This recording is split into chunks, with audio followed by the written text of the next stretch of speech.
Is this thing on? Are we recording? Oh, good. Hi, everyone. Welcome to episode 15 of The Score, Minnesota Opera's brand new, well, I guess we're not brand new, it's episode 15.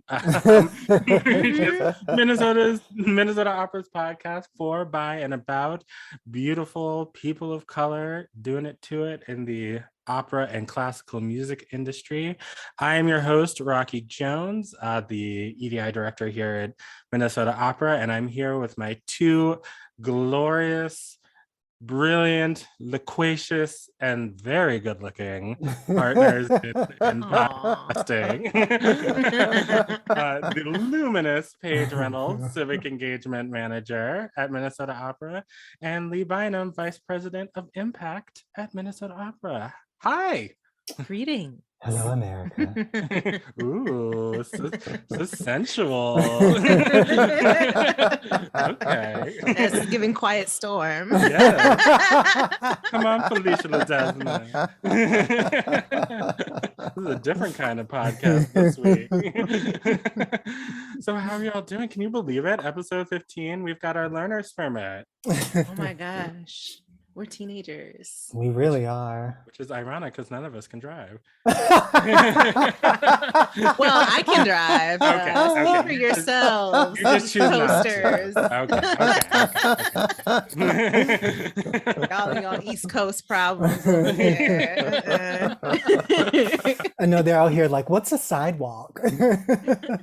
Truly, in my neighborhood, it's so annoying because there's sidewalks all throughout, and then the one street before the bus stop, there's no sidewalk, so I have to walk in the middle of the street, and I'm just like, why? Why?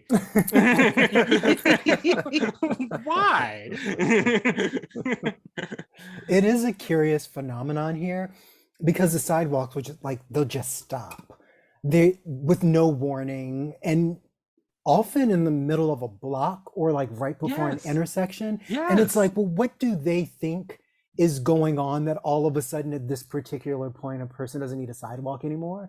Like, what is really happening in this city? Like, I'm so interested in hearing the logic of like, yeah, we thought you needed a sidewalk over here, but we figured if you were on this side of the street, you were just hovering over the ground. Like, I'm so curious about it. I mean, I guess we need an urban planner. Yes. Perhaps on the show, well, for a number of reasons, but I'm just like, even if it's like you don't want like the riffraff walking around your neighborhood, like, don't people have like dogs that they need to walk and things like Oh that? yeah, these people love dogs, so yes. Like, I don't know, I don't understand it, but y'all, we have something to talk about today. Yes, we do. And it's very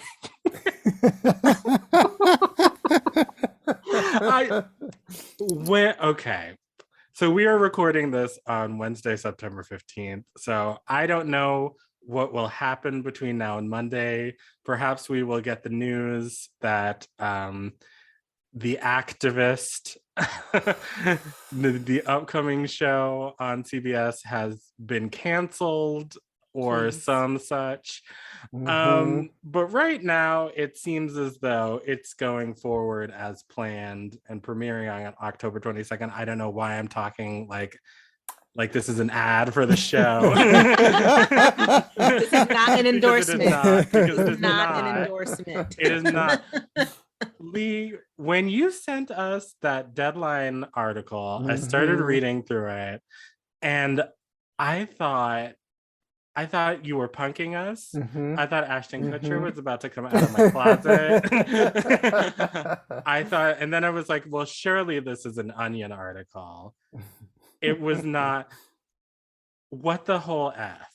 Right.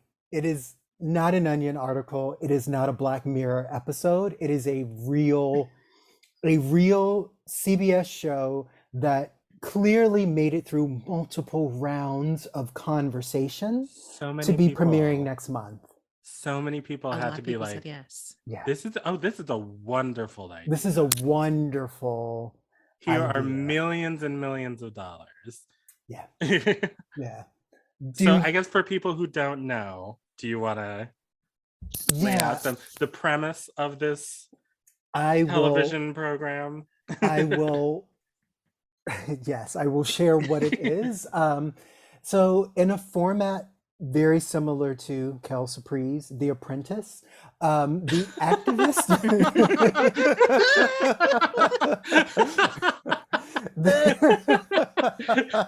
Oh no, not The Apprentice. Yes, that is what we're doing, because here we are over here in America. Oh my God. The Activist is a new reality competition show where 6 activists from around the world will be invited to, quote, bring meaningful change to one of 3 urgent universal causes: health, education, or the environment. So you literally are going to have a reality show where activists will be competing in your, your reality show style, mini competitions every week, mini challenges as the case may be, to do what was described as missions, media stunts, digital campaigns, and community events aimed at garnering attention for one of the issues that they're bringing up, right? And whomever at the end of the season outlasts all of the others will win a certain amount of money for their issue. So while somebody's heart was clearly in a particular place, their brain was not in the same place, I'm thinking. Because if this doesn't sound like some televised version of the oppression Olympics that many of us analogize conversations to frequently, I don't know what is. Like, this is literally asking people to come on and argue about whether, I don't know, climate justice or reproductive rights or equitable housing is more worthy of funding than these other issues in this kind of TV competition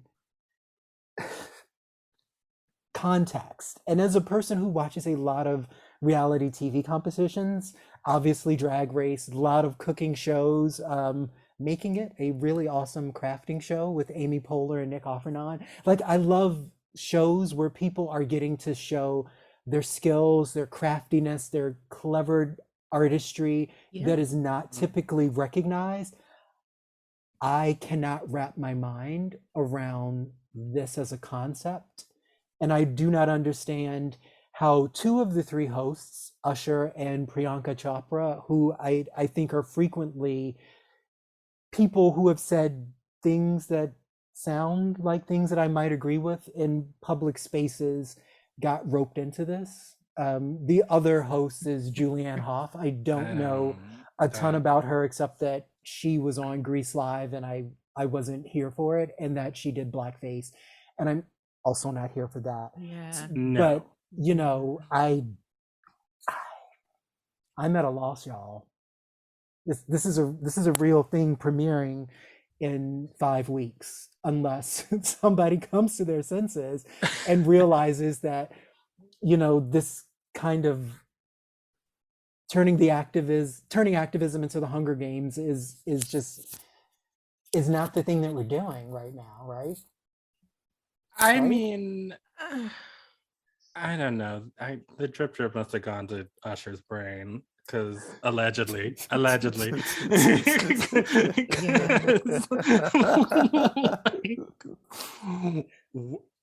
Like, I mean, I'm just speechless. Yeah. I just realized I don't even know why Usher would choose something like this. And that is because I thought up until now, he's been one of those folks who's a little smarter about these things and just doesn't speak on what he doesn't know about. And somebody on his team said he should change that, and that wasn't a good idea. And he really should have left it that way. There's just things go wrong so often when people who are primarily entertainers, and not that I'm saying you can't also be educated on activism and politics, that's not what I'm saying, No. but are asked to have an opinion on those things just like don't typically go well when that happens. No, they No. don't. And the fact that they're actually trying to bring some real politics into this conversation, this TV things being crafted for our entertainment, right? And not everything is supposed to Right. entertain us. And the fact that part of the winter package, along with, you know, your Anastasia of Beverly Hills and your costume jewelry, like whatever else they're offering, they will attend the G20 summit. So it's like somebody gets what's supposed to happen at the end of successful activist activities. They just don't understand the appropriate form for. I don't know. I feel like I'm giving somebody more credit than I they're really supposed to. think you are. I mean, Yeah. like I understand that it's, you know, Global Citizen is involved, and, you know, on paper,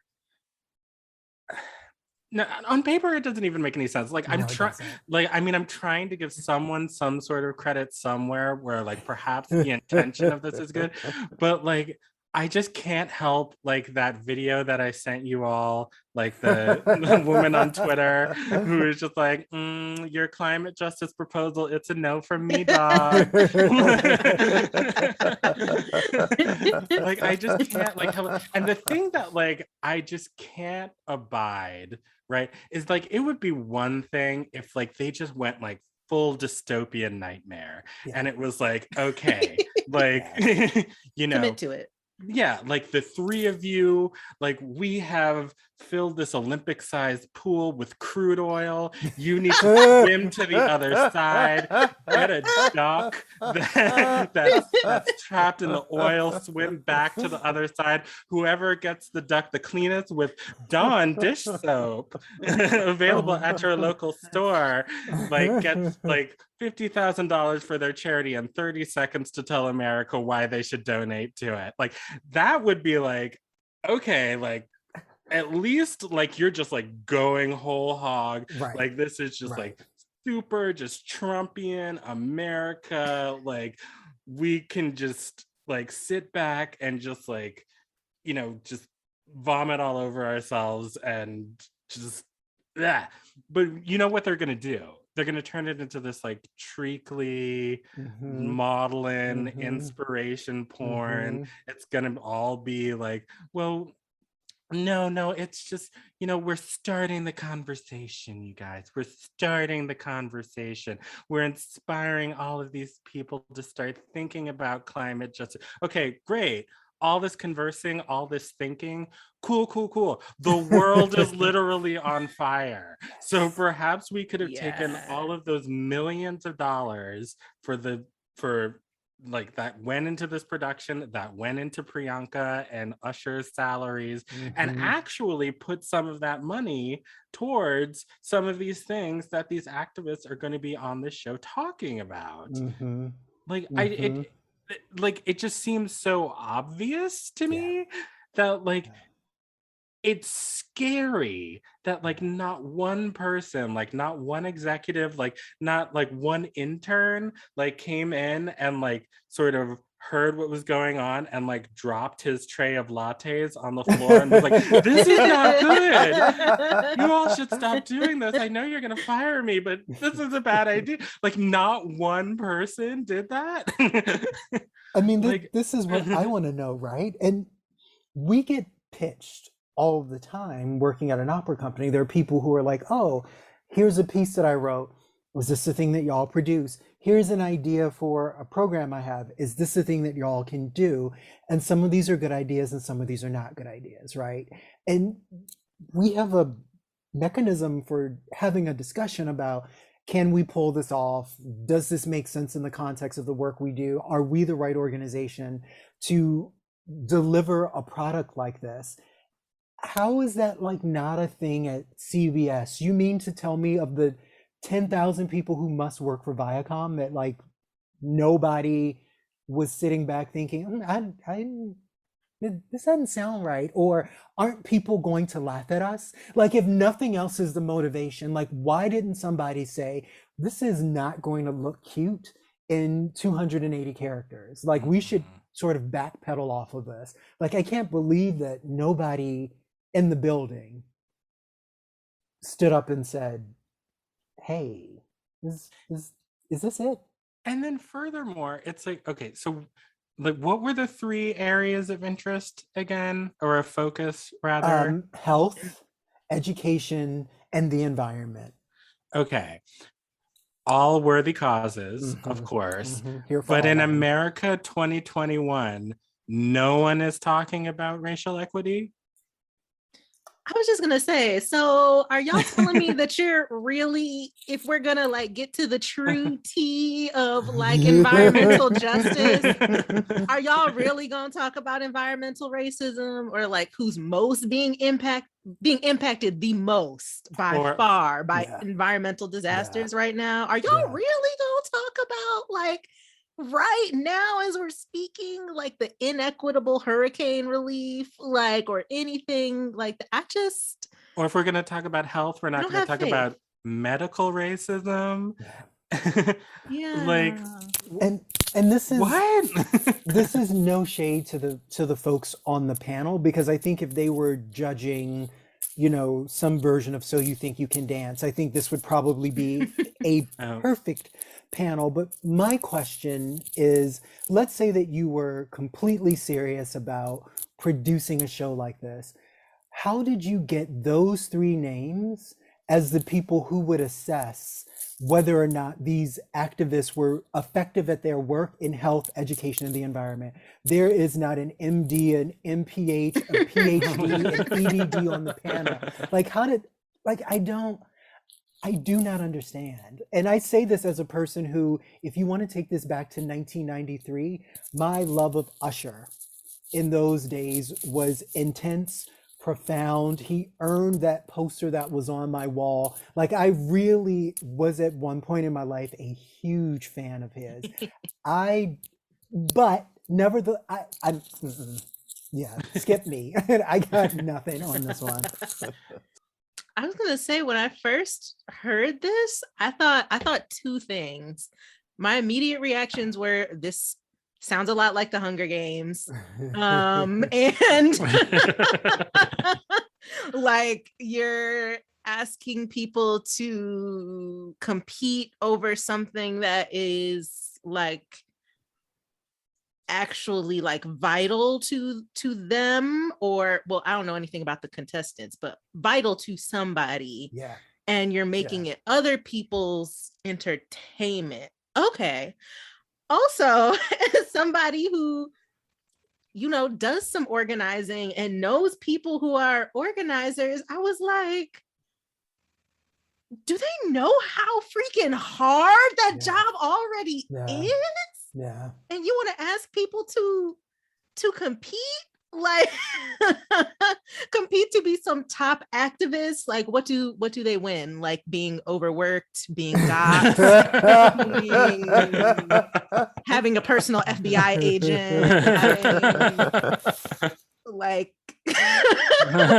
what is that phrase? Play silly games, win silly prizes. I think that's exactly.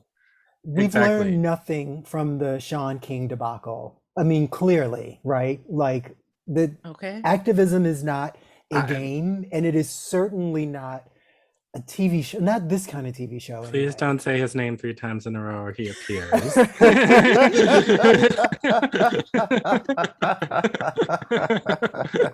the nicknames for me that crack me up. Oh my God. That was Black Twitter at its absolute best. Absolutely. It was just like, I love us.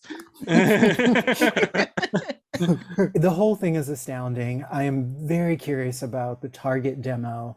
Like, who out here do they think is watching this, right? Because I feel like most progressive people are hearing this and hearing, oh, this sounds wrong, right? And I would imagine if people are on the more conservative side of the spectrum, this is probably not a thing that's of interest. So who is really sitting at home saying, this is exactly what I'm looking to do with my Wednesday nights or whatever? Like, I help You know, me. I know it's not the young people because No. they be socialist at 13 these days. So I don't know who it's for. Just the idea that like some dude is sitting around going like, oh yeah, I donated to Kyle Rittenhouse's, GoFundMe last week, but I sat down and I watched The Activist and they were talking about saving whales, and Oh my you know goodness. what? my mind has changed. My heart is open. Like what? Yeah, I yeah, I've been really trying to figure out in the last few days like what this is about, because everything about it like nothing there, the kernel of logic is just missing from all of it. It's missing from the idea, it's missing from the network that's going to carry it, because a lot of what is on CBS is not speaking to the folks who I think they thought they were targeting. And then of course this judging panel. Well, I think it's just a case of like, people wanting to have their cake and eat it too. And I had a similar reaction to, and I know that this has been discussed to death at this point, but Congresswoman Ocasio-Cortez's dress at the Met Gala, and I absolutely admire Congresswoman Ocasio-Cortez. I think she's tenacious. I think she's brave. I think she speaks truth to power. But that dress, if you all didn't see it, she wore a beautiful white dress that said "Tax the Rich" in big red letters as she's going into, a $30,000 ticket event at the Met. And I think it's great that it was, designed by a Black woman. She is, supporting artists of color. I understand that she did not pay for her $30,000 ticket. I understand that she did not buy the dress, that she was just modeling the dress. However, when I say have their cake and eat it too, it's just like these, especially in the wake of last year, I think we were talking on one of our earlier episodes, like one of our greatest fears is that, there's all of this, movement, all of this, excitement when it comes to progressive causes, specifically racial equity, in the wake of George Floyd's murder. It's been this year of, hope and reconciliation and healing and whatnot. And so things like that dress, things like this television show are the ways that it's like, oh, see, like we're not down with capitalism, we're not down with racism, we're not down with misogyny and all of those things, and like here's how we're signifying that. But at the same time, behind the scenes, we're making all of this money so that we actually can continue like perpetuating the same system.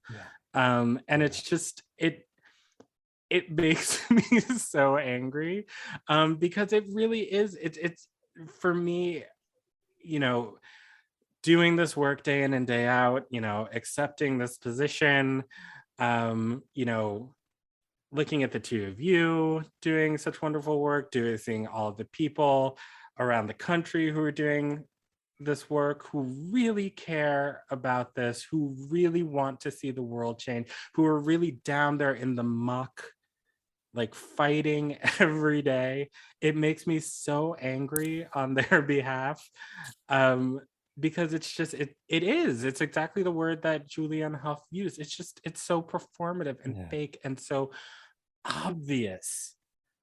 And so obvious. That like the obvious solution is like, if you wanted to take millions of dollars and affect change, you take those millions of dollars and you give it to the people who are on the ground who are making that change. And you let them do what they need to do with that money, instead of this like, a competition, like, racial justice versus like environmental justice. Like it's silly. It's just silly.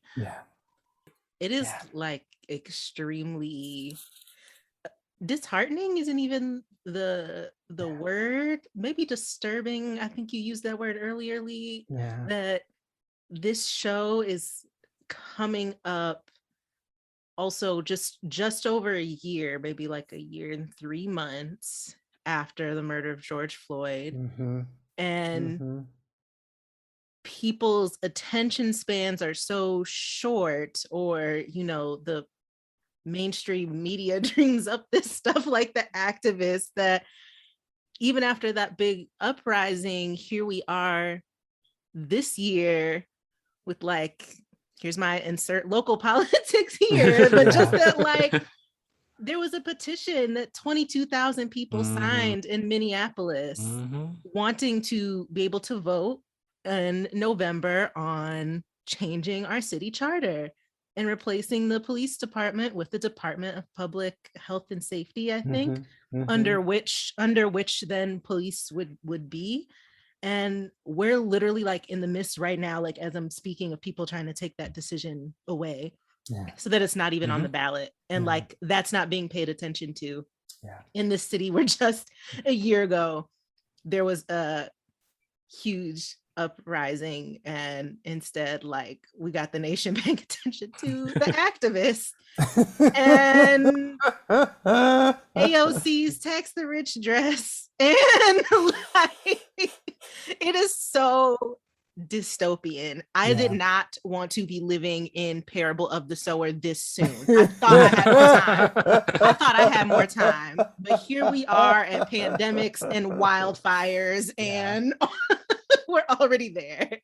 And it's so crazy to me because, like, to that ballot question, the weirdest part about it is we were watching the news last night, and there was an older Black couple on who had apparently they were activists, but activists who supported removing the question from the ballot.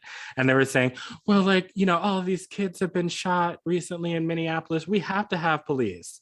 And it's just like thinking about like the cognitive dissonance between that and where we were a year and a half ago. And then just the obvious, like, well, but we have police right now and the kids are still getting shot. So maybe something needs to change. And gun violence has been a problem for a long time. And the fact that they chose this couple to relay that message to the public, it just, it's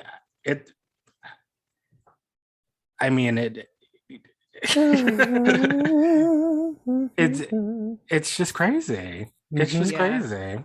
It's like, y'all want to know what activism looks like? It looks like people having to actively fight blatant lies that are being mailed out to every Minneapolis voting resident. That's what it looks like. But can you squeeze that into a mini challenge for the first 10 minutes of the episode? I mean, that's the question. That's the question. And you know what? I mean, it's a no from me, dog. Yeah. I mean, healthcare didn't really do well in the Maxi Challenge, so I'm sorry. Healthcare, you will be lip syncing for your life. I don't understand. I have one card before me. I have 3 causes in front of me. I can fund early childcare. I can fund environmentalism and fixing our parks, or I can fund the homeless shelter. I only have one card in front of me. I have two activists in front of me, but only one picket sign in my hand.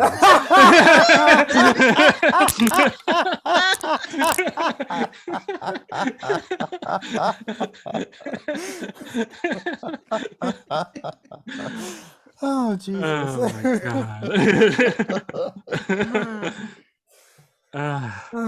All right. Enough of this. Please don't watch The Activist. Please, let's just burn it with fire. Let's breathe, because we have company coming. We do. Yes. And fabulous company. Amazing company. This conversation I thought was one of the most fabulous conversations we've had on this show. I feel like we learned a lot, we laughed, and it was just a good time. Yeah. And I'm not Yes. going to say it's not because he is Bayesian, just like someone else. But we are honored to have a professor, composer, just all around brilliant person, Professor Trevor Weston on the show today. And we had a freewheeling, very cool, very exciting discussion that went all the way from slavery to TikTok to, to rock and roll everywhere. So please stay tuned for that, and we will be right back with Trevor Weston.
All right, and welcome back, everyone. What you just heard was an excerpt by Juba for string quartet by our next guest, the incredible composer, professor, all things musical and fabulous, Mr. Trevor Weston. Welcome to the Score. Thank you very much. I'm honored to be here. So, Lee, do you want to tell us a little bit about our most distinguished guest this week? I would love to. According to Detroit Free Press, Trevor Weston's music has been called a greatly syncopated marriage of intellect and feeling.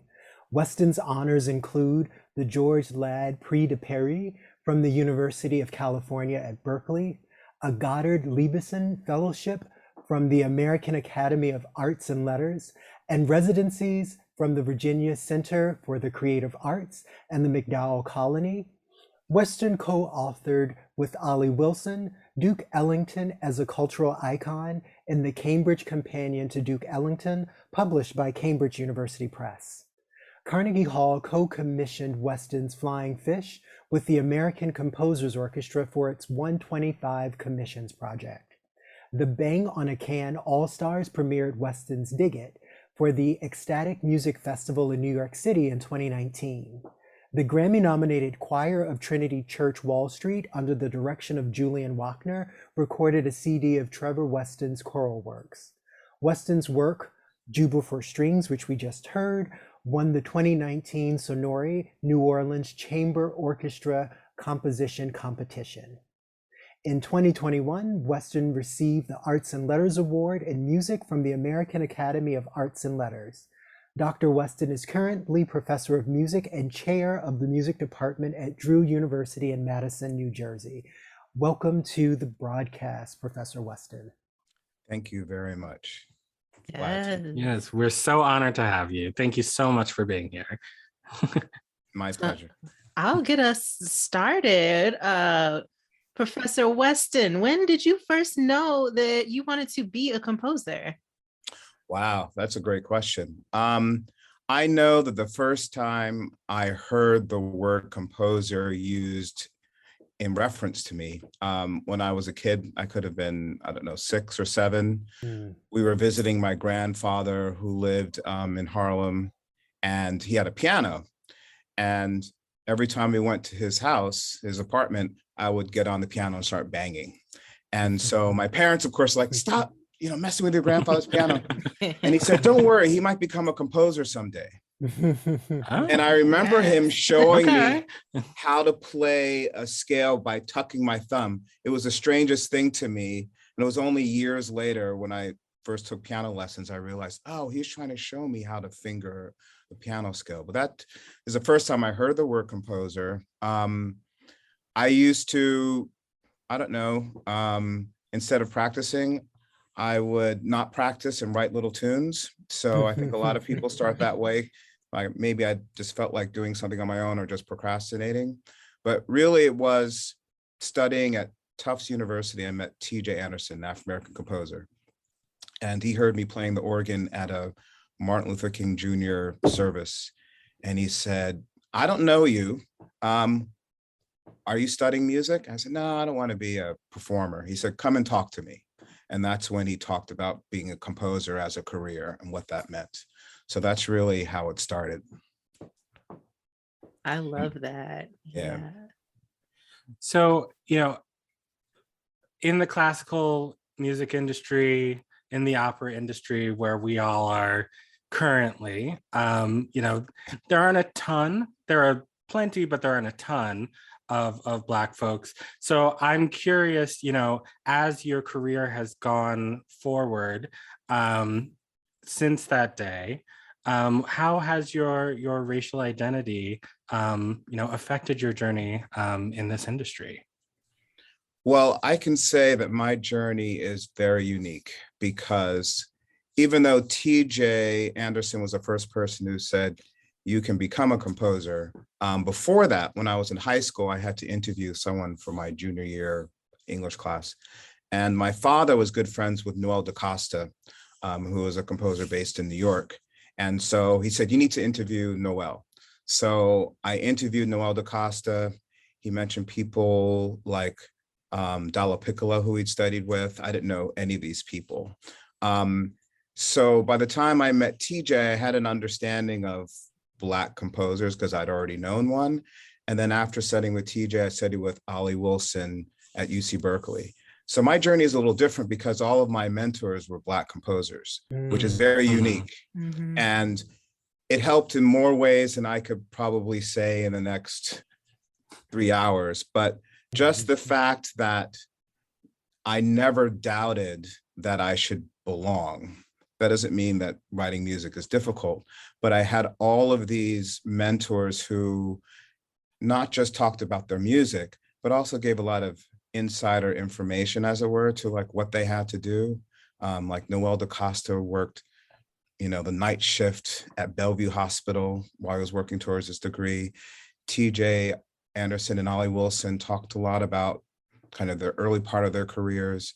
And all of that information was so important to me because I was, as you know, surrounded by a lot of people who are not Black. And the questioning happens in very strange ways. And having to navigate that was much easier knowing that my advisors, and because they were also well known, no one mess with them. So it wasn't like they were like, oh, we don't know who they are. People would say, well, he's Ollie Wilson's star student. So that was like a protective, an important protective issue with me. But also he and TJ really specifically kind of talked about the career as a composer and also the career as an academic, which are different, but similarly kind of filled with a lot of potential problems. Wow, that is really cool and impressive because you don't hear about that every day. In fact, I told TJ, Ollie Wilson unfortunately died a few years ago, but I told TJ, I said, TJ, you were a lot like the ancient Egyptian Book of the Dead, which if you know about that book, it has all these spells. So that once you go there and you're confronted with something, you know what to do. And so he and Ollie Wilson would say, oh, blah, blah, blah, blah, like, oh, when you're writing a piece, make sure that if you wrote it for someone, especially if it's like a Black performer, when it's performed again, give that person the first refusal rights before an ensemble wants to kind of use their own people. Or no one ever became successful in their career being popular on campus. And when he told me that, I'm like, what does that mean? And I realized, oh, when you're the only one, then the campus wants to use you for everything. But that doesn't mean you're getting your work done. And not everyone else is also getting that sort of treatment. So it was an important lesson to me, meaning focus on your work, help people, but focus on your work, and balance things that way.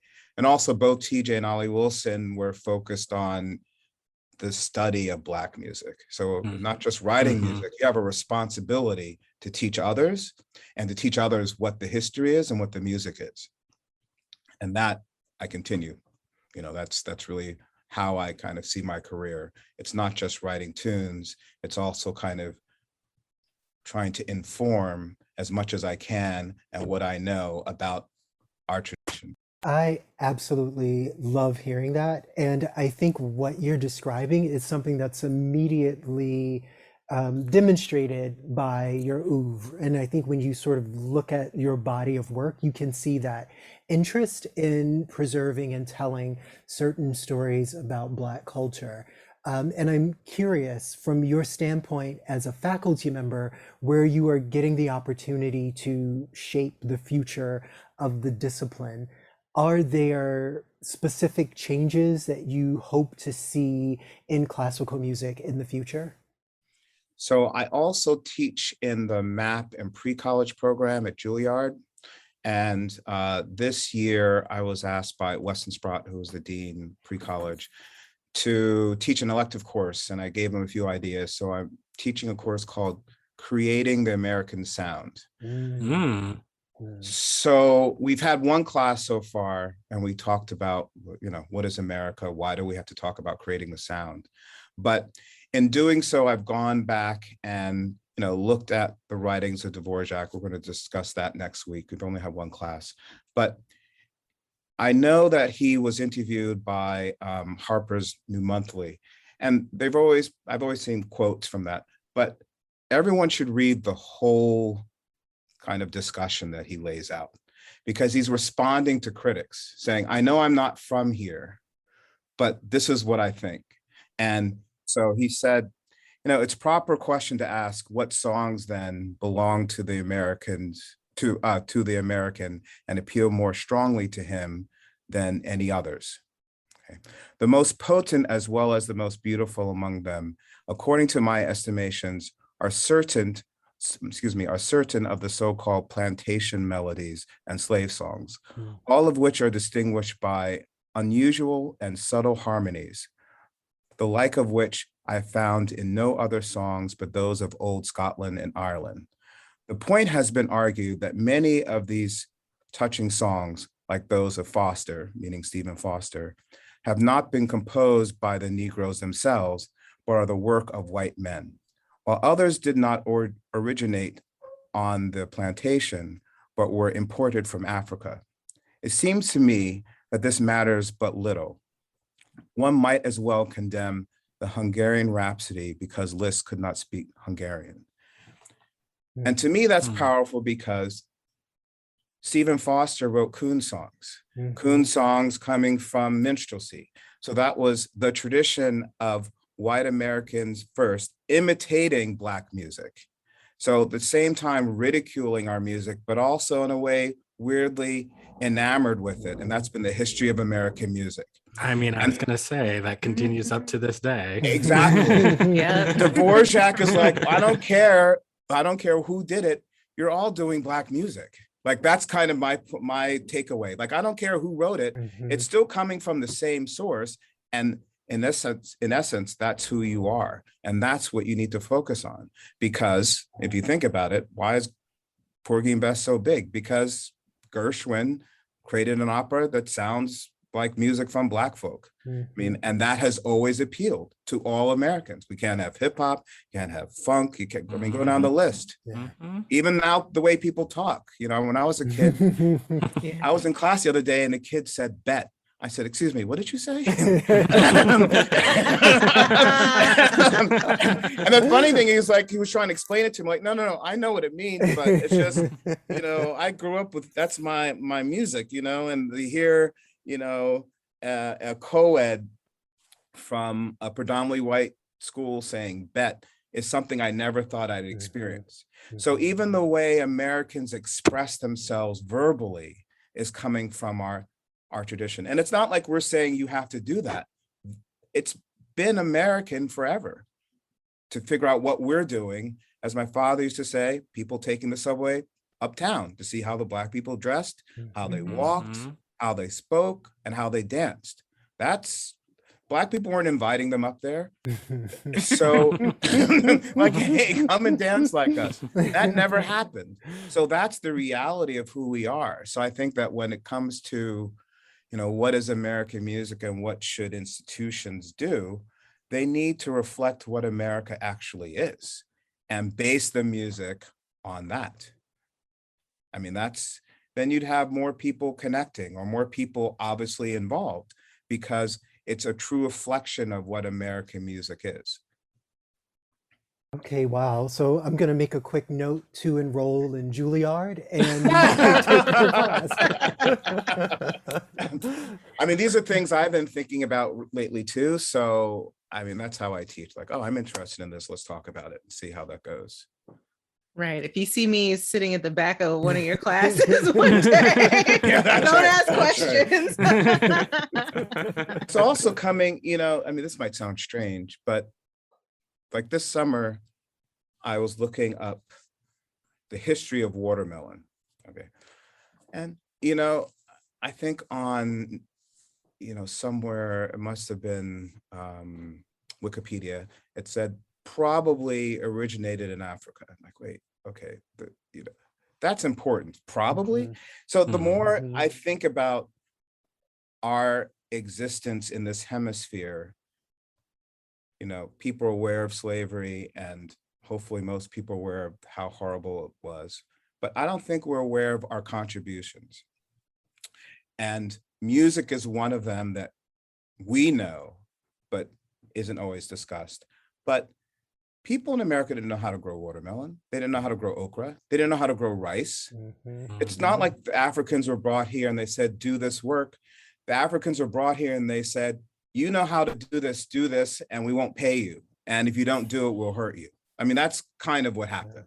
And we're going to use your knowledge so that we can make money off of this. Or, I haven't read it yet, but the new book, Cast, discusses the fact that the whole idea of coming up with a vaccine or inoculating people came from an African who said, hey, this is what we do in Africa. So I think what we all need to do is revisit what our contributions have been consistently, not physically only, but also our artistry, our knowledge. We've shared this whole time. It has to have been the issue. About a year ago, I was working on a piece called Pinkster Days, which was performed in New York, and doing research on New Amsterdam settlement, which is basically the Dutch. And the Dutch are pretty clear. They're like, oh, we couldn't do this without the Africans. Like, it's all over the place. We didn't want to kill people, so we had the Africans become the executioners. We didn't know how to like train the horses, so we got the Africans. It's all there. And I think that's important on so many levels. One, for our community to realize, hey, just because they don't talk about it, doesn't mean that we are not just the reason for this place being because we did all the hard work or most of the hard work. We're here because they used our knowledge. And I think even the Civil War, there was a great article in the New York Times Magazine that said that the Emancipation Proclamation came about because when the Union Army got to Virginia, Africans started coming over and said, hey, look, we could do this work for them, but we'd rather do it for you, because if we do it for you, we might get freedom. And I think that issue too of agency, like we realize the situation's going on and you need us because we know all the back ways, because we run away all the time, which isn't something that people discuss. So we know how to get from here to there. And it's in our best interest to use our expertise to help your side than their side. And I think this one general kept writing Lincoln and saying, hey, you should do something about this. And that's how he was kind of pushed to write the Emancipation Proclamation, which again, kind of demonstrates that not only did they use our knowledge, but we helped kind of frame what should happen more than we discuss. And I think that should be the case in the arts too, because it's already the case. They were taking the A train. Right? We were, you don't have any stories like, oh, let's go downtown and see what the rich white people are doing. I don't think we have any stories about that, do we? But we knew we weren't invited, so we've always created our own, like, and hip hop too. Like, all right, so South Bronx, like, we're going to make our own stuff, and so that's what we've done. We're going to make our own food. You don't like this? Good. Don't worry about it. So I think that's all connected, because I've always thought, when someone gets stopped by the police, is that police officer listening to hip hop, or they listen to rock and roll, or they listen to blues? Are they listen to music that comes from the community that that person they're about to accost created? I don't think there's that kind of realization. And I think it would help if we connected all of those things.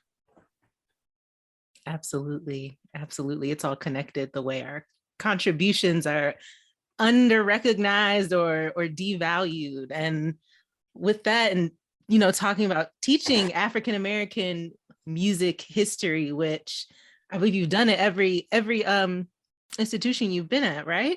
Yes, and I have. Yeah, I'm wondering, like, what's your favorite thing to teach? It can be a time in history or an artist or something else that, challenges misconceptions about Black people in music, like we've been talking about. Well, I have to, first of all, just honor Ollie Wilson, because I studied with him, and his approach to teaching African-American history is to talk about conceptual approaches, or basically, what are the characteristics that make Black music, Black music? So not just a list of this happened, and this happened, but what do we find in the music that we can identify as being Black? So that when you listen to a rock, well, I'll say this, when you listen to rock and roll, there's a reason why there's rhythm guitar. There's a reason why there's a drummer. There's a reason why there's a bass player, because that goes back to jazz. It also goes back to an African approach to rhythm and syncopation. So some of the favorite things I like to do, well, I like to talk about the ancient history, as it were, kind of African music and blues, spirituals, gospel music. But what I like to do is play examples by rock artists. Like I like playing Love Me Do by the Beatles. Yeah. After we've discussed gospel music, after we discuss everything else. And I'll ask him, why are the Beatles from Liverpool performing with a tambourine? Why are the Beatles, what is Whoa, Love Me Do? Why is that? Where's that melisma from? That's not from English music. Mm-hmm. And also, why do they sing an American and? And what I like about that is that I had that realization, and a couple years ago, actually last year, a student surprised me. So we were talking about Boogie Woogie, and he said, "Oh, that sounds like the piano riff at the end of Sweet Home Alabama." I thought, no, to be honest, I never listened to the whole song. Sweet Home, nope, sorry, guys. Leonard Skinner, and it's not for you. Never made it. But I listened to it and I thought, oh yeah, it's right. It is. It's, because it's that honky tonk piano, which is really, either boogie woogie or some sort of stride, which again, that's from our tradition. Improvised rhythmic piano music, that comes from the Black tradition. So I like those moments when the students kind of figure it out and they say, oh, that's where it's from. And I think that those are the highlights for me. I love that. I'm trying not to nerd out too hard, but when I first learned guitar, I learned from my older sister, and she's like a pop music history nerd, especially. And before she ever taught us actual guitar, she taught us the origins of pop music and showed us a chart of going back to spirituals and gospel and blues to bluegrass and country and every type of R&B. And it has like changed the way that I've seen American music forever, just learning that as a teen. And now I hear our influence in everything, just like you say. I'm listening to a rock song and I'm just like, huh, y'all definitely got that from funk. But that's right. I'm listening to metal and I'm like, this is blues. And grow up in New Jersey. I think my brother always listened to, I can't remember which station. It might have been WKCR jazz on Fridays back then, but in the morning it was like old country. And I would get up and turn it like, I don't want to hear this, because the banjo meant something, growing up in New Jersey. I mean, it's connected to kind of safe and unsafe spaces, right? That's how I kind of saw it. And then going to Tufts and taking a course in African-American music history with TJ and learning where the banjo came from. Like, wait, the banjo's Black? Like that sort of, and it says a lot, because if we can, at this point, say no that, or for anyone to think that the banjo was a white instrument, considering, oh, Susanna, go down the list, it was only associated with Black people, and often in a pejorative way, that says a lot about what has been kept from us. Yeah. It's crazy.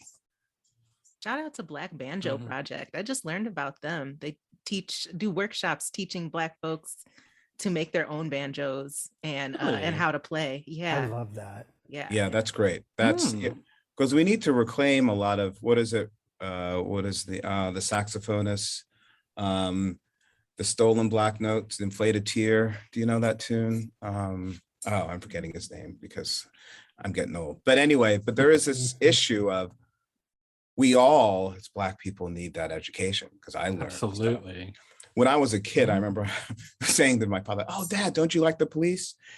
Because I was into the Police, and he said, "Why do you listen to the Imitators?" And I'm like, "What are you talking about? What are you talking about?" Like, you're ruining my Police vibe. And then I got older, and I'm like, "Oh, now I get it." But it's just how things are framed. I mean, we're in a culture where only certain people are connected to being inventors or inventive or creators. And that's not just our community, it's a lot of communities. And it's just not how, when I walk down the street, no one thinks that guy could be a composer. Right. They might think a lot about me, but then that's not one of them, right? And I think that's connected to a misunderstanding of how everything happened.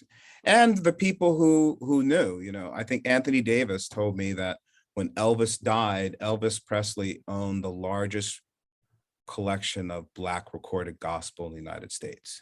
Wow. What? Whoa. Wow. Because he studied the music. Gershwin studied the music. They all studied the music, but they weren't supposed to talk about that. Mhm. And that's what's been kept from us, that they knew what they were doing. And when it comes to bluegrass, they knew. They're like, oh, we learned these banjo licks from this Black person who taught us. And now I'm going to teach you. Like, that history isn't really discussed. So I think that, there was that old commercial, we need to reclaim our bounty. We kind of like, we really do need to discuss that, because it's becoming even more apparent, I think, in just how people discuss. At one point saying cool or cat obviously came from the Black community, but there's just a way of, well, look at TikTok. People celebrate now, they dance. Yeah. That was not part of European culture in America 100 years ago, that you celebrate by doing a little dance. And if it did, it wasn't that sort of dance. Yeah. So our way of expressing ourselves is an American way of expressing ourselves. And so that's why our institutions need to support that, because in France, they support a French way of expressing themselves. Italy, Germany, Russia, we need to do the same. And if we did, then they'd have to turn people away from all the concert halls, because people would hear and see themselves there, right? Yeah. It's an economic issue, right? If people hear music they connect to, I mean, there's a reason why Porgy and Bess is really popular. There's a reason why West Side Story is really popular. It's not just because they were good composers. Those composers, and Gershwin, he was interviewed about Porgy and Bess, and he said, well, jazz music comes from African music, and the strongest African music is here in Charleston, so I need to go there. That's important information. And he was supposed to write an opera about a completely different topic, but he changed his mind because he thought this was more important. So it's not just us who consider this important. The evidence is there. And I think that embracing that, will create an environment where more people will see themselves in the arts, not just through kind of a marketing, kind of consumerism kind of issue, if that makes any sense. There is a more vast approach to what arts education is in America, as opposed to, oh yeah, you do something in music, so you make money, so you get, a Grammy. Like, nothing against that, but we need to include in that everything that we do. When I was in France, I remember going to the conservatory and they were performing music by Francais, who's an important composer. Do our conservatories require people to learn, forget about Black composers, just American composers? I mean, and if not, why? And what represents our music as far as harmony, as far as rhythm? What are we teaching people in their, theory lab or, oral skills classes? What sort of rhythm should they be able to identify? I mean, that I think has to be their approach, because other cultures do that. And I don't think we do that because America has this issue with Europe and high art came from there. Although Americans weren't really much into classical music in the 19th century. It's kind of more of a recent thing. And then it's a post-war thing, and also connected to the kind of anti-communism, all that, like a lot of things were going on after World War II and trying to promote this. But, I think it's something that is already here. If everyone is getting on TikTok and doing their thing, I think that it's already there. And if we could reflect that, then imagine how much we can do once we start, cooking with those ingredients. Dr. Weston, can I ask a quick follow-up to this? Because you're saying so many things that are resonating really deeply in me right now. And I'm curious if you have a perspective on why so much of this historical nuance is lost, especially around the contributions of Black people to music in general. Why is it that these stories are lost on people generally? Interesting. Well, I think there are, and this is just, I guess, my opinion, but when it comes to who creates, I mean, I don't, like, just thinking about American culture in general, how many Black folk are credited with creating things, period.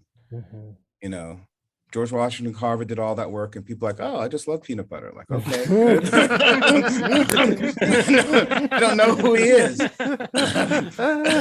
I wrote a piece called Shapeshifter, and I don't think everyone got it, but I was like, Shapeshifter, the angry blues player. And I was thinking, imagine if like Robert Johnson came back to life and turned on the radio. It's like, wait, that's my stuff. And people don't know who I am. They have no idea who I am. And I think, and this is something I learned living in Charleston, South Carolina. Moving there, I feared maybe the worst in living in the South, growing up in the North. But what I realized is the ugliest part is just erasing history. Yeah. You can hit people. You know, that's something that Stalin did, I found out, would cut people out of photographs so they never existed. And so why?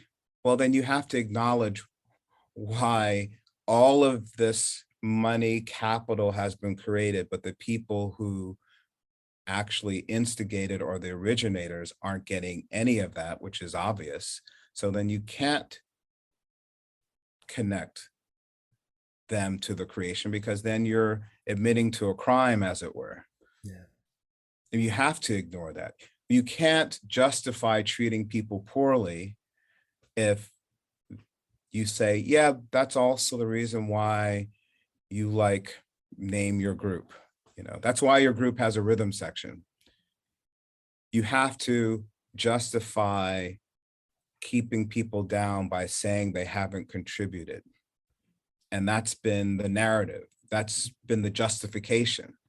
Well, we're doing this because they didn't have a culture. That's earlier, right? But we're doing this because they're not Christian. And then people became Christian. Well, not that you're not Christian, but you're not this, and it's, music has been accepted as representing kind of a higher way of thinking. You know, there was that belief in the Mozart effect. So to say like classical music in particular, you know, that means that you're connecting that person to a way of creating sound that we connect to genius. And that's never been a part of how we've been presented. So I think that's one issue. And then when you get to the industry, you know, so much money was made off of selling records, and rock and roll was created as a term, but comes from the blues, obviously. And people knew at the time. Alan Freed knew what rock and roll actually meant. He knew that it was a euphemism for copulation, but he also knew that the white parents who he wanted to buy this music had no idea, but they did know what rhythm and blues meant. And that was a problem. They didn't want their kids dancing to the Black music. They might become more Black, right? So that is the other side of it, you know, who is making all of the money off of this? And it's easier if you create an environment where you say, well, those people never created anything. They're always looking for handouts because they're just not motivated. I mean, or whatever the stereotypes. And I think that is something we as people need to address and just accept that none of that is correct. Like going back to watermelon, I learned that the reason why we were made fun of for watermelon is that it was one of the few crops that even enslaved Africans could grow and make a little extra money. And after slavery, they made money growing watermelon because everyone loved watermelon and only they knew how to do it, the Black people. But now it's used, or back then it was used as a way to attack and insult, because it's connected to not acknowledging expertise, hard work, whatever, contributions. And I think it all gets connected. So when you think about, like I remember playing Hound Dog, Big Mama Thornton in class, and playing Elvis Hound Dog.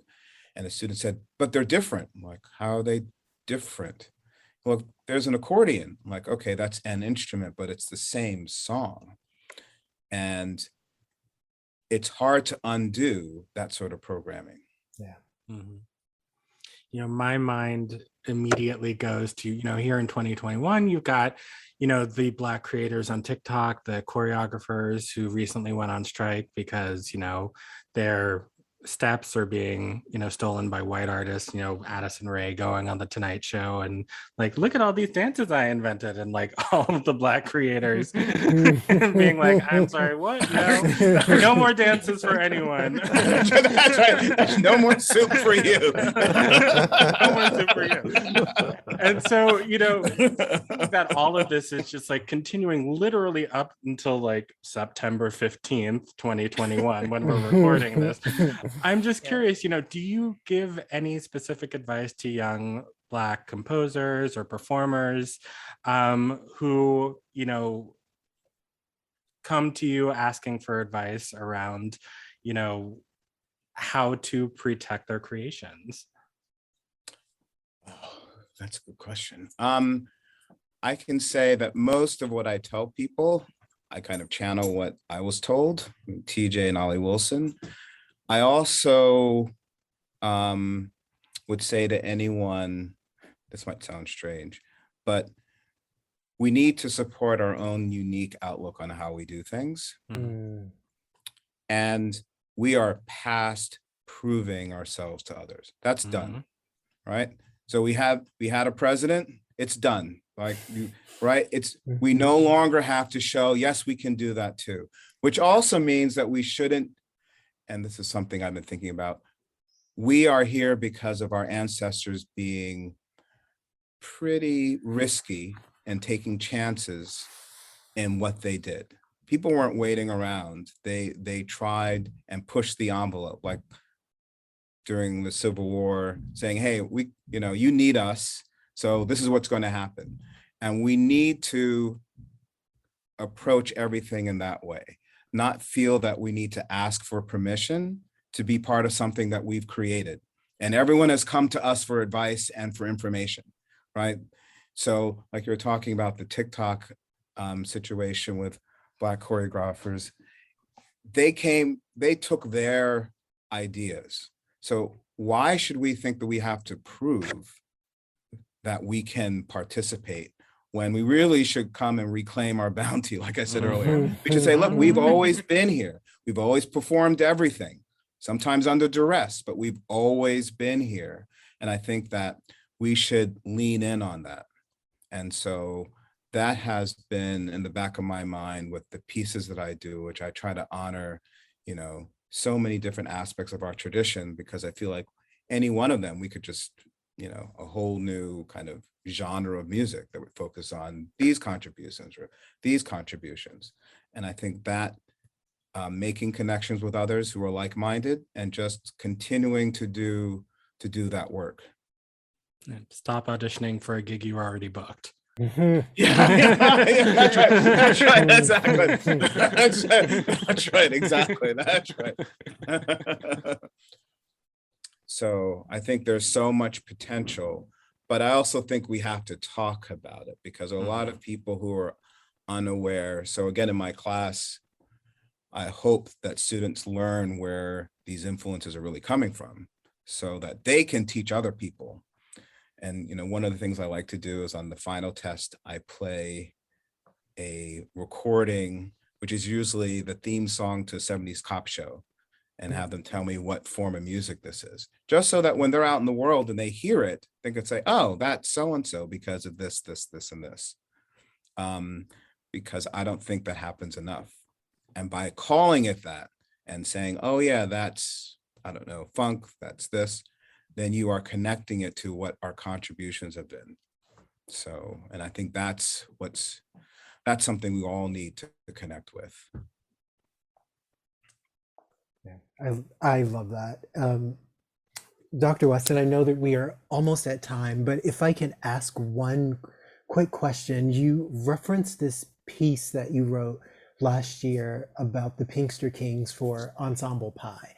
And because the performer who initially delivered it is my husband, Damian Norfleet, I got to be a fly on the wall to the process. And I found both the topic, the way you engage the history, and then ultimately what came of it to be super fascinating, just really, really compelling. So if you could say a little bit about your process, either what inspires you to compose or the sort of ways that you incorporate and address the culture and history in your work, I would love to hear that. Well, first I have to say, Damien helped me so much on that. That's the first time I had to write text, and he was the narrator. So he's like, in a really nice way, like, I'm like, yeah, it kind of read like a historian wrote it. And he said something interesting, which is connected to what I said. He said, I don't really hear you in this. And I'm like, that's true. Because I was trying to live behind the facts, because there were so many things I had to leave out. But for that project, like going back to your question and how that started, Ensemble Pie asked me to write this piece for a concert on reparations. And I've always thought, well, obviously we did a lot of work and the reparations are connected to that, like specifically wages. And I went to Ulster County and found out that there was the slave population because of the Dutch up there, and then found out there were connections to Barbados, where my family is from. So I started doing research. So when I was asked about this, I talked about the Dutch, and then someone contacted me about this New Amsterdam or New Netherland Institute, and that all of their early Dutch documents were online and I could just go through them. I thought, well, that's what I have to do. We have to talk about what we have contributed since the beginning of New York. So not the South, the North. And I thought about it kind of musically. Well, since there's this event called Pinkster Day, and it was a celebration with dancing and music, and it was African, and Africans were free for a week, and there was a king who was African and he was in charge. What would that music be? So I thought about the music, and something, I took African drumming when I was in college or in grad school, what that music would be. And then the text, I just tried to figure out what, kind of like Damien was saying, well, what do I want to say? And what I want to say is that the people who enslaved us knew that they owed us. They said so. There are court documents where they said, well, we promise you we let you free, but you have to pay us a tax every year. And that's really been the American experience. Okay, you'll get this thing, but, or like Haiti, I didn't know until recently, like, oh yes, you owe us reparations. They paid reparations to France. Until the 40s. That's right. And that's what also manumission, like, oh, manumission means letting, no, it means you're free, but you owe us money, right? And that ugliness, I think, is something that has to be presented. So I could give a lecture on that, but having a piece of music where you're hearing the words and the music, I thought would have a stronger kind of impact. But musically, I just thought of like African music, what that might sound like, with some examples in my head of how like Awe music is put together.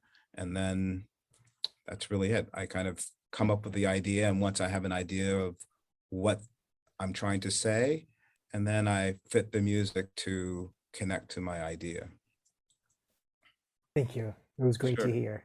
Thanks. Well, so I have one last question.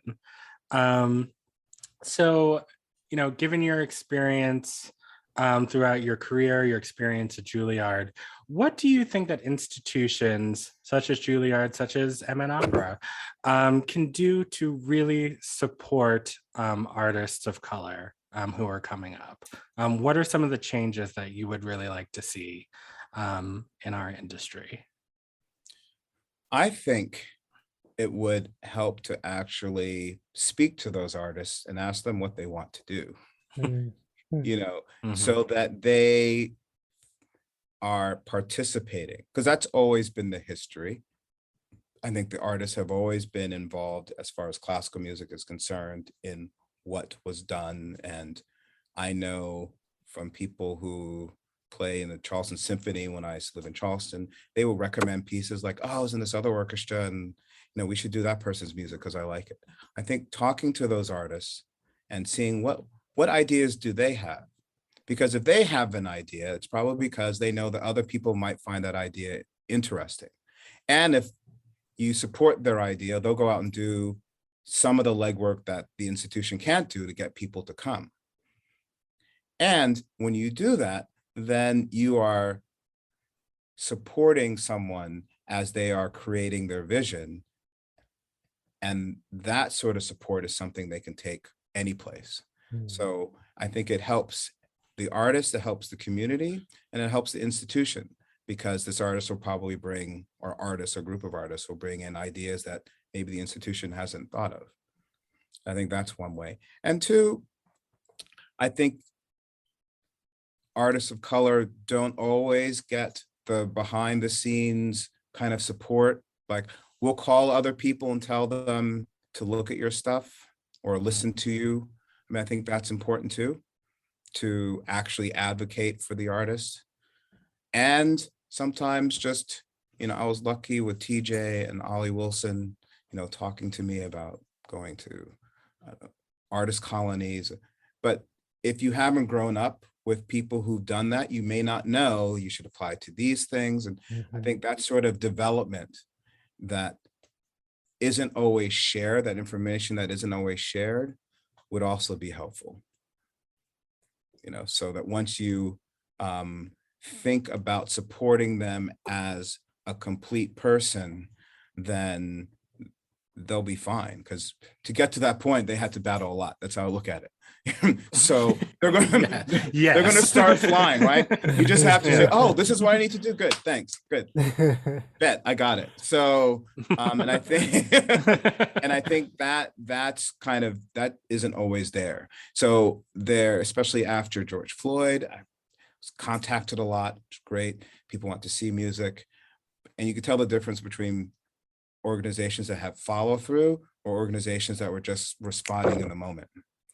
And responding in the moment creates a lot of problems, because that means, how do you know if all of your people want to be involved in this? Because they know it's a one-time thing. And also, what happens later? People ask, well, why aren't you interested in what we were doing before now? And that creates problems. But I think that if it's an effort to address a need for the culture in general, then I think that will help everyone involved, and giving these people the opportunity to not just voice their interest, also really support and give credit to their ideas. I mean, that's a word. Absolutely. Now, I know I could do this all day. This has been such a fascinating conversation, but we want to be respectful of your time, Professor Weston. Oh, I'm good. If I have to go back to grading, so I'd rather do this. But you guys, I know, are very busy, and this has been a lot of fun. Hopefully, it's enjoyable for everyone. But any questions? Well, I also want to make sure that we get out there to our listeners. If you are interested in hearing some more of Trevor Weston's music, on October 6th, the Temple University New Music Ensemble will be performing Pinkster Kings. On November 7th, There are 3 concerts, actually. The Network for New Music in Philadelphia will be playing Juba for String Quartet. The Chamber Orchestra of the Strings in Colorado Springs will be playing Blue. And Harvard University Collegium Musicum will be performing Ashes, all those last 3, all on November 7th. So make sure that you go out there and you check that out, get tickets. We will put links in the show notes to all of those where appropriate.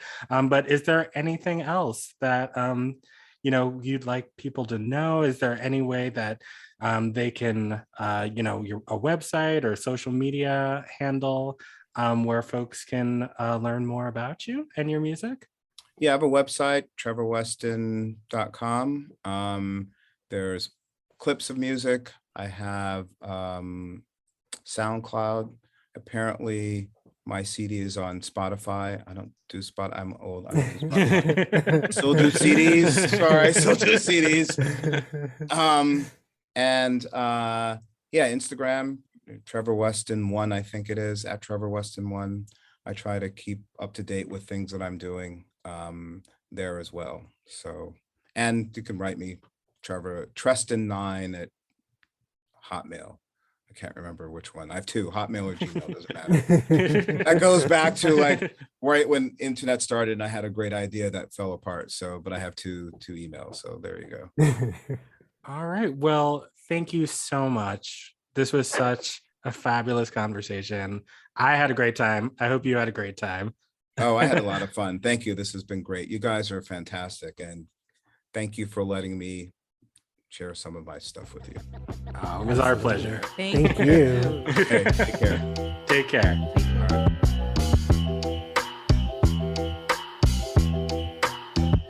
And we are back. Thank you again to Professor Weston for that illuminating, wonderful chat that we had. I can't wait to have him back on the show. Me too. I mean, I feel like we only kind of scratched the surface. Yeah. I mean, there's just so much more. I could have talked to him for hours and hours and hours and hours. But speaking of more Black Joy, it is time for our segment, Pure Black Joy PB&J. Hit it, Paige! Peanut butter jelly time, peanut butter jelly time, peanut butter jelly time, peanut butter jelly, peanut butter jelly, peanut butter jelly. And so this is the segment, for those of y'all who don't know, where we just talk about something Black and joyous that is making us happy this week. And so I will turn it over to whoever wants to go first. I'll start. All right, Paige, go for it. So my Black joy actually comes from the Minnesota Opera itself. Yes. Is it me? I mean, besides getting to do this show with the two of you every other week.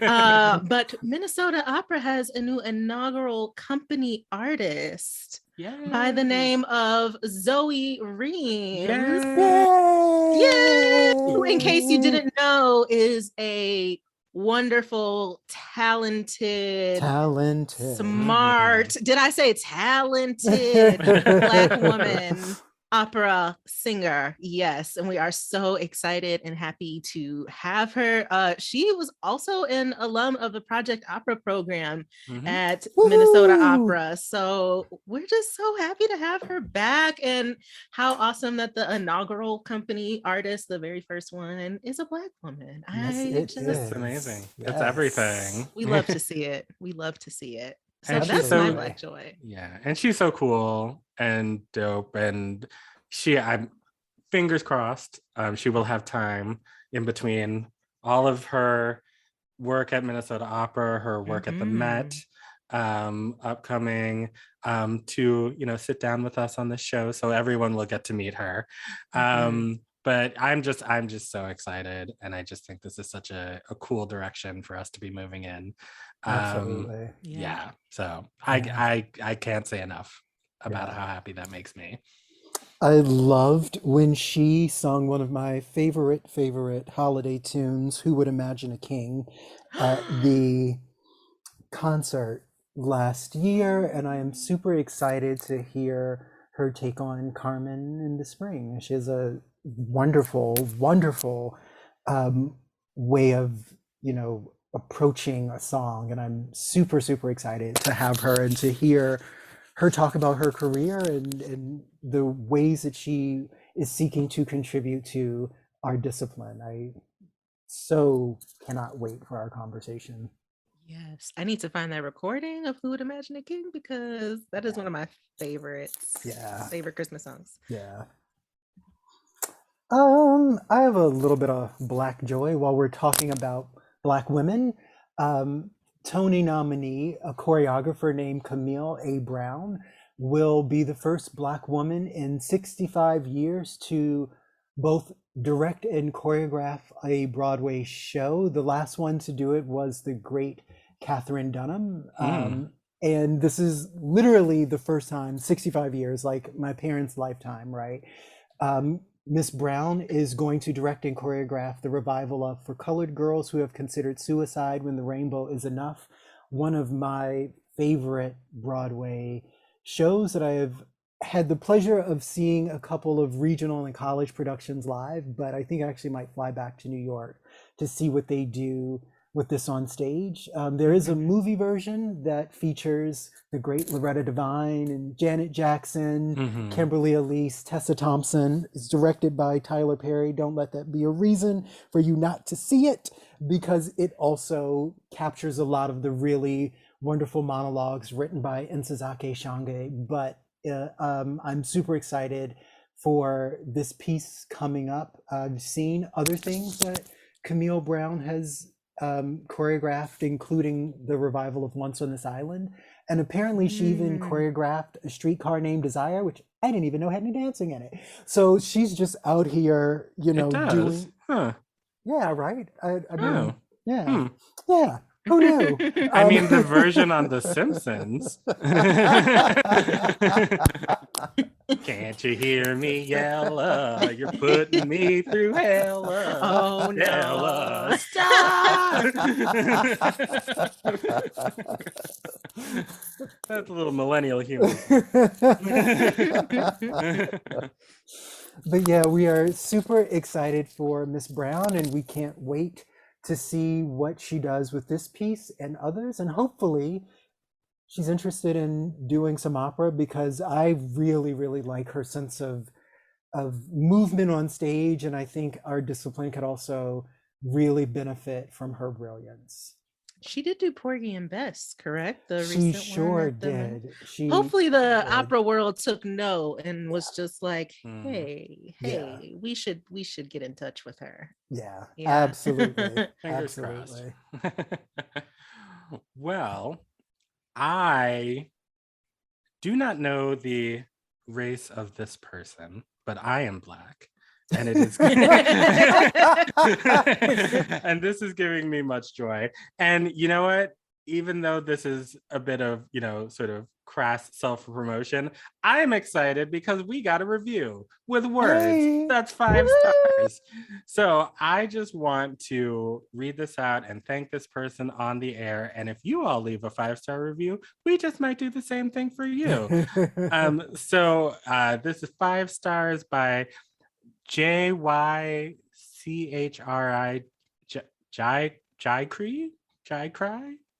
Jayshri. I don't know, one of those. And it's titled "It's So Important." Aww. Which, throwback.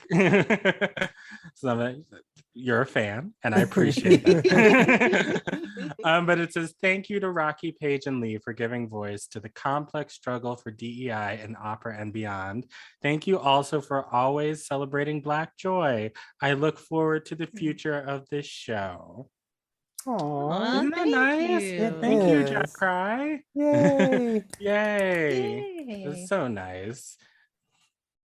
It just makes me happy. And I look forward to the future of this show too.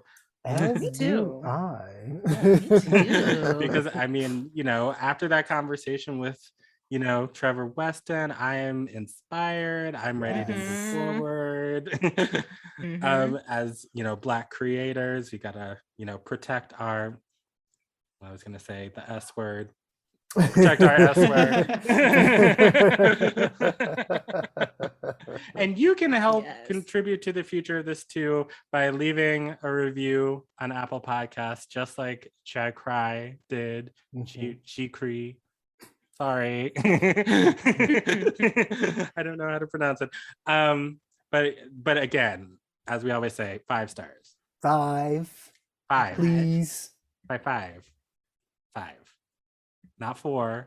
Not 3. Not 3. Definitely not 1, like that one person. Oh, no. No. 5 stars. Thank you. And some words. Thank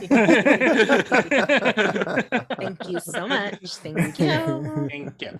And of course, subscribe on your favorite podcast app and share us with your little friends because we are fun.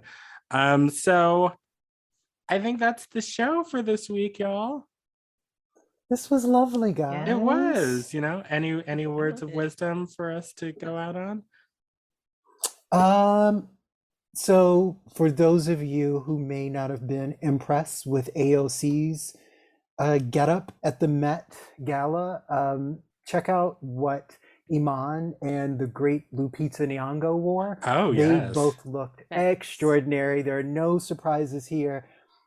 But Iman has been killing the game for decades. And the fact that she still looks like that, I don't know what to say. Like I think it's extraordinary. Like that's clearly a gift of the ancestors for her to still. Oh, absolutely. I mean, yeah. Absolutely. And another word to the wise, if you can find it anywhere, the one season of Project Runway Canada where Iman was the head judge, best season of television on show Is this ever. Okay, I need to. Best season of television I've ever seen in my entire life. My friends and I back home still quote Iman. This dress is not in a liar. You are a liar. Is it even better than Naomi's "Fix your lipstick before you come and talk to me"? Oh Jesus! Because that one, what? If it gets better than that, I need to. I need to get into it. It's amazing. It's incredible.